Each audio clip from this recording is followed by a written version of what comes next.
Hey everybody, I have a bit of a different video today. What I decided to do for this week's video is go through my Instagram and Facebook feed and pick out some of the before and afters that I think you guys might like. I've already done 2 compilation videos before and after, which I'll link down in the description below. If you haven't seen those yet, check them out. It's nothing better than a good before and after shot. So one caveat about this video and the particular pictures, these are older, so these were all done probably before my better cameras came along. So some of the pictures might not be as crisp as you're used to. There's a couple of before videos as well that are a little bit grainy, but I still wanted to share them with you guys. I just wanted to make sure that you're aware that the footage is a little bit older, so just be gentle. I've had a lot of people lately asking if I ever do sort of chippy or farmhouse pieces of furniture, and the truth is, when I first started, I actually did quite a bit of it. So you'll see some of that in here, some mid-century modern, of course, and just regular old mid-century. There is a difference. Not everything mid-century is MCM. Mid-century is actually a style that I never really cared for until recently, until I started working on 50s, 60s, and 70s pieces of furniture. I never really cared for the style, and now I have a house full of it. It's funny how that works. Anyway, also, at the end of this video, I have a few pieces I picked out. When I first started, I was a little more playful, I guess, for lack of a better term. Some people are going to think these couple pieces at the end are amazing. Some people are going to be like, what were you thinking? It doesn't really matter. They're fun. The people that bought them love them, and that's really all that matters. So without further ado, let's look at some furniture.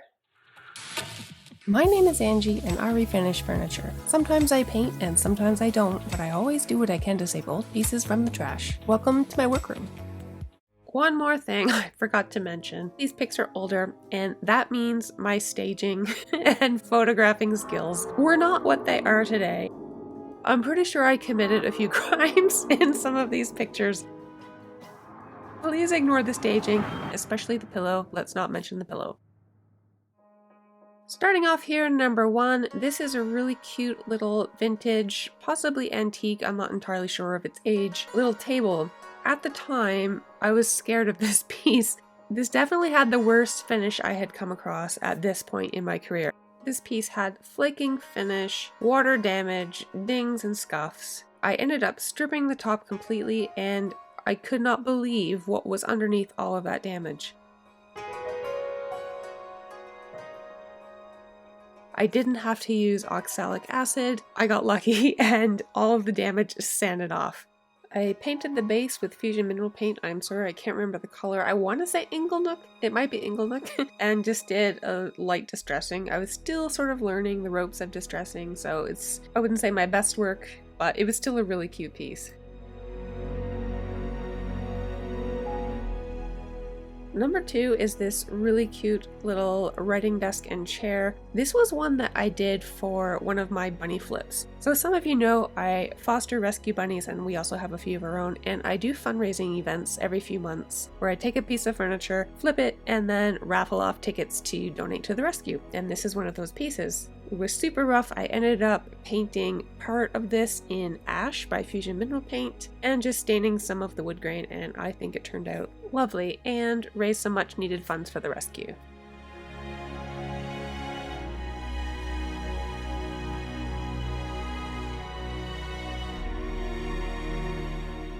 Number 3 is a mid-century 7-drawer dresser that was pretty rough looking. I opted to give this a wood, grain, and paint combination. I went with some form of white, I don't remember the color, from Fusion Mineral Paint. It was probably picket fence.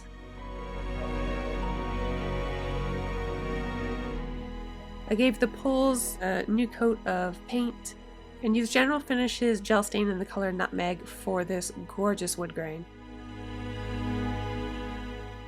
As much as I love this white piece, I actually had another one come around a few months later that I did in black. This is the black version, so I did it exactly the same way. I just opted for black instead of white.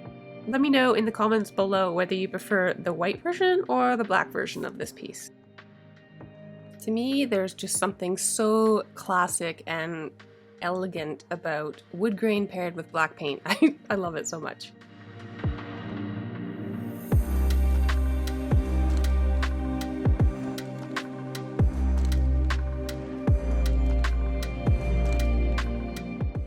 Number 4 is a fairly common sight around here, and that is a 20s, 30s, or 40s waterfall dresser. This one had some pretty significant damage on the top, and I opted to do something a little bit different here with the stripes. I actually really love how this piece turned out. I used General Finishes gel stain in the color Nutmeg on the wood. I gave the hardware a fresh coat of paint, and the black paint is actually coal black from Fusion Mineral Paint.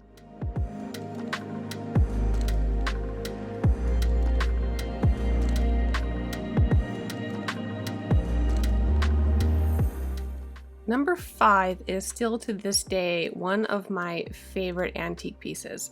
This little dresser was so beat up, but this is a piece that I refinished and tried to keep as much of the original character as possible. So I didn't go out of my way to try to sand every ding off and every dark spot, and I just love how rustic this looks. I used Fusion Mineral Paint in the color Ash on the body of the dresser, and the exposed wood grain is actually not stained at all. All I did was put some hemp oil on it, and it just made it absolutely beautiful.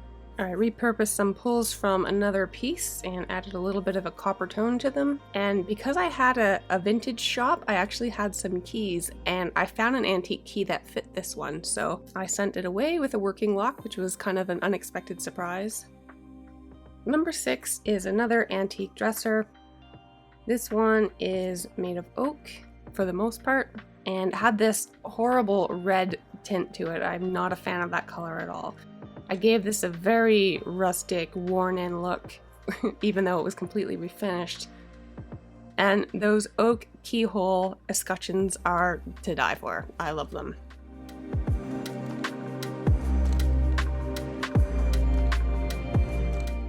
I used Minwax aged oak for the stain for this piece, and the paint itself was a mix of Homestead Blue and Little Lamb from Fusion Mineral Paint. I did a little bit of distressing, then I did a clear wax, and an antique glaze over top of it completes the whole look. And I raided my antique key stash again and found a key also for this dresser. The pulls on this piece are original, by the way. I just gave them a little facelift. Number 7 is actually quite the transformation. These two nightstands were, in my humble opinion, quite unattractive and a really strange color, so I went completely the opposite direction. Painted these in a beautiful off-white and used Minwax Classic Gray stain on the wood grain itself. Added a little bit of distressing, put some new pulls on it, and they have a completely different look now. Bit of a farmhouse vibe.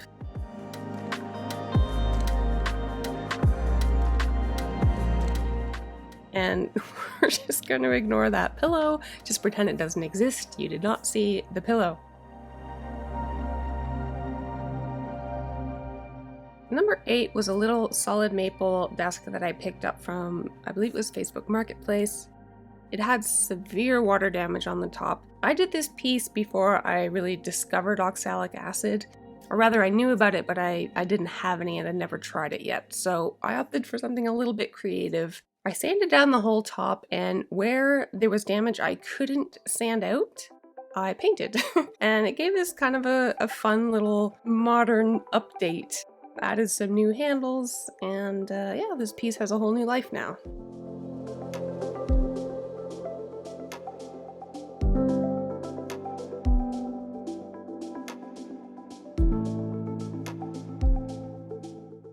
Number 9 is not a big, fancy, or expensive piece. This I'm throwing in here because I wanted to show you what's possible if you just have a little imagination.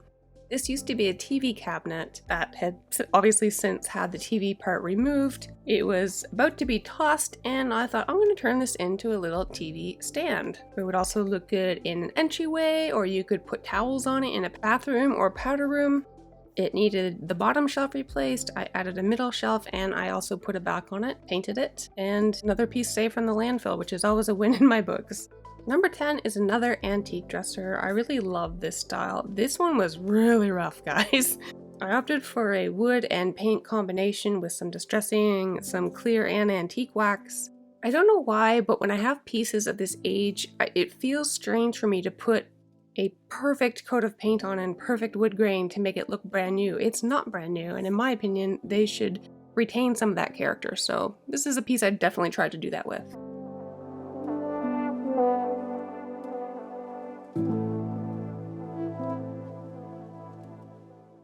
Something that happens quite often with these older pieces is that the drawers get lost or damaged, marred beyond repair.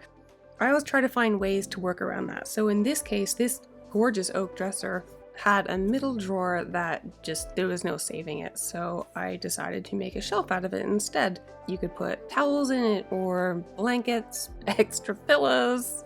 I love a good pillow. Look at this back piece. The carving is just so stunning. I went with a very pale, muted color, added some clear wax and then some antiquing wax, kept the original hardware, and basically built a little box inside where the drawer would have been.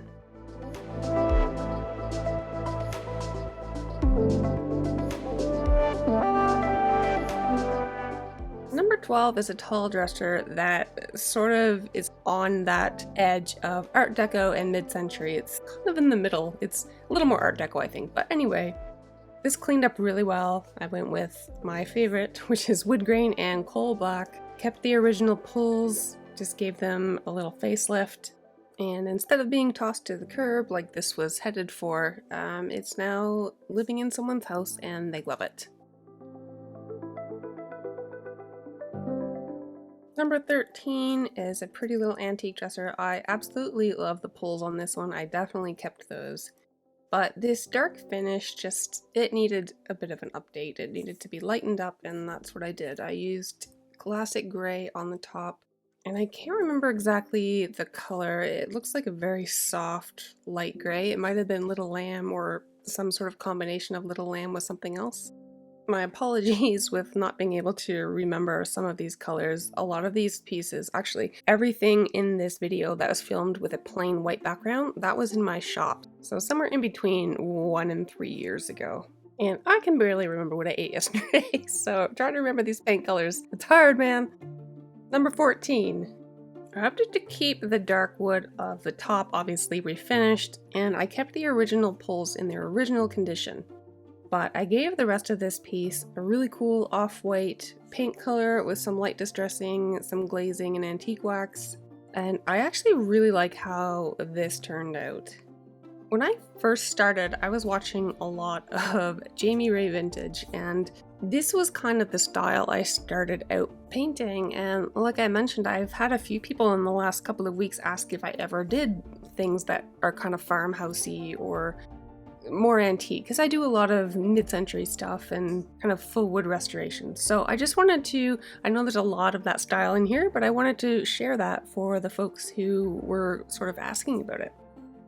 Number 15 was a big, huge, really rough mid-century credenza. There were so many scratches and gouges and areas where the finish was just gone that I didn't really know what I'd be able to do, but I was able to save pretty much all of the wood grain on the outside, but I wanted to have a little pop somewhere. So I opted to paint the inside of this in this sort of teal bluish color, and I think it looks so nice with this really pretty walnut wood grain.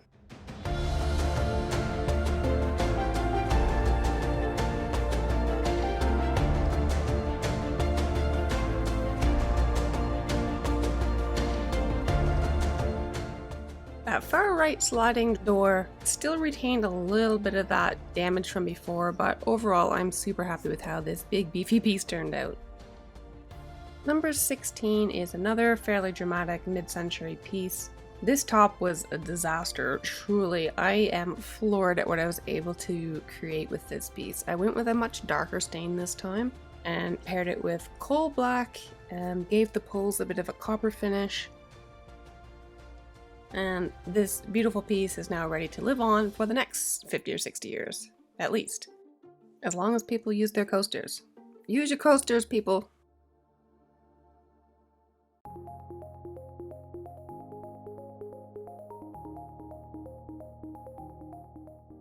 Number 17 is another vintage waterfall dresser. Now, one of the drawers was completely messed up. There was really no way to fix it, so I did something a little bit different. If you look at this shot, it looks like there's 3 drawers, but what I did on the second drawer is I kept the drawer face and added some hinges so that it would fold open. If I were able to go back in time, or if I had the same piece today and wanted to do the same thing, I would probably try to use a hidden hinge, but it's not the biggest deal. I painted it the same color as the handles, and it honestly blends in fairly well. Tucked away inside is whatever you want it to be. This would make a super cute little media stand if you have a fairly small TV. I love the way this wood looks. This wood is notorious for not accepting stain all that well, and sometimes it doesn't look very good when you use a penetrating stain, which I did. I believe this was Dark Walnut by Minwax. But in this case, I feel like it works, and it looks really nice with that soft green, which is either lichen or linen from Fusion. I can't remember which one. Now this is a pretty dramatic flip. I apologize for the quality of the video. This is a piece I picked up at an auction. It looks like someone had attempted to start to refinish this. They had stripped the top and then just left it and obviously used it like that. So there was a lot of water damage and marks. I could not believe the color of this wood grain when I refinished it. It's just such a beautiful, warm, rich, red, pretty color, and then the base is a different type of wood, obviously. Now, a lot of times what manufacturers would do back in the day when they have 2 tones of wood is they would use a toner on whatever wood is on the bottom to make them all the same. I actually kind of like the 2-tone in some cases. In this case, I think it works.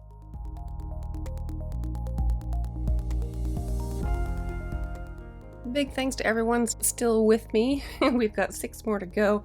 Number 19, ooh, was a doozy. I saw this piece on Marketplace and I watched it and I watched it and I watched it. For weeks I watched it, and finally he dropped the price to a point where I thought maybe it was reasonable to tackle.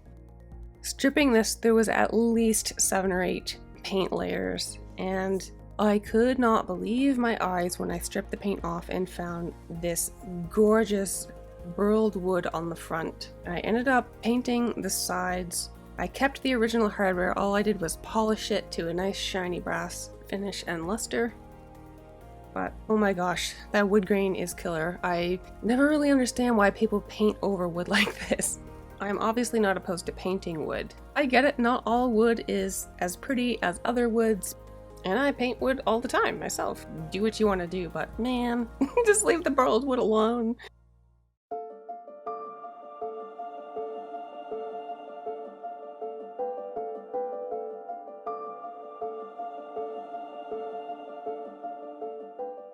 Number 20 was actually one of my favorite mid-century pieces, and what I did to it was so simple, but the effect was just, well, have a look.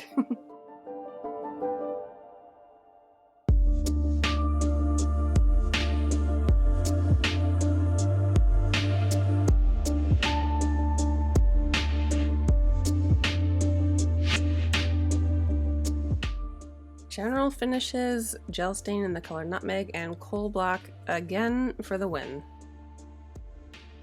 Okay, here we are. This is the point where I'm going to show you some of my more daring, vibrant, bold pieces. I don't do a lot of this stuff anymore, but these were really fun to work on. This old radio cabinet looks nothing like its former self now. Brace yourself. This is actually a Martha Stewart color, and Martha Stewart craft paints from Michaels is actually what I started with. This is probably within the first 3 or 4 months of doing this for a job that I did this piece. I love it. I love the dark wax. I love the sort of grunginess of it. I love the vibrancy of the color. The fact that I was able to keep the original hardware pieces. The radio itself was completely gone. But for actually about 6 months, I had this in my shop. I put an iPod dock in it, and that's what was playing music in my vintage shop. I loved this piece. About 2 or 3 times a week, I had an offer for someone trying to buy it, but I did eventually sell it. Number 22 is a piece that someone contacted me about who lived in my town where I was living. She was about to put it out on the curb and then thought maybe she would get a hold of me and see if I wanted it. And I did something really different with this piece. I used the color mustard from Fusion Mineral Paint and Homestead Blue mixed with putty mixed together to make a custom color. Different glazes and waxes on top of it. This is a really unique and kind of out there look for me. But again, this was sort of back in the beginning where I was experimenting and sort of finding my style, and I was trying a little bit of everything. I actually really like this piece, and the people that bought it specifically for an Airbnb that they were furnishing. So they were stoked to have this piece. I was stoked to have kept it from the curb. It was a win-win.